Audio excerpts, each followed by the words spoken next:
So today we are making mushroom soup with pancetta, and it starts with frying off an onion very lightly in some olive oil, and then we're adding our homemade pancetta.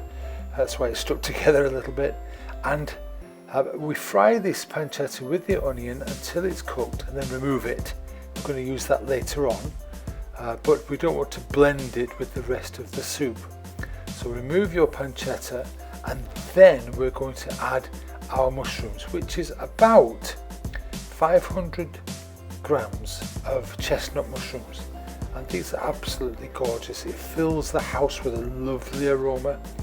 Once you've got them in there, give them a stir around, let them cook down a little, and having done so, we're then going to add around about 500 mils of good vegetable stock. You can use chicken stock if you like, and bring that to the boil, give it a stir, put the lid on, and then we're going to prepare the rest of our mushrooms. We have some pretty posh shiitake mushrooms and other bits and pieces too, and they're just going to be trimmed off a little bit, and we're going to add those later to our soup, which should be pretty well nearly boiling by now. There we go, and having got it to a rolling boil, cook it for about 3 or 4 minutes, and add about 50 mils of double cream, stirring quickly before it all breaks up. Having gotten that far, we can then decide what to do. You don't have to blend it, you can serve it like this, but I like mine blended, and so we're going to use a handheld blender in order to turn this into a really good, soft, beautifully, gorgeously flavoured soup.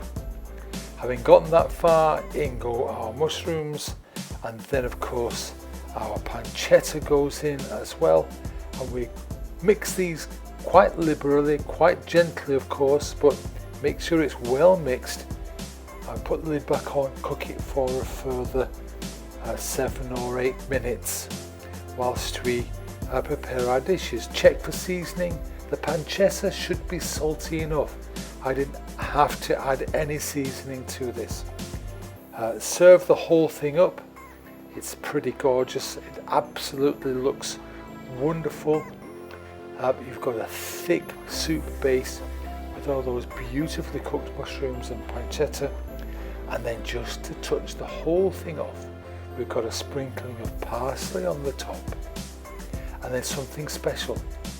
From the pancetta, which I removed the rind, I chopped that really small and fried it off in a dry pan. A kind of a crunchy, salty bite, completely gorgeous.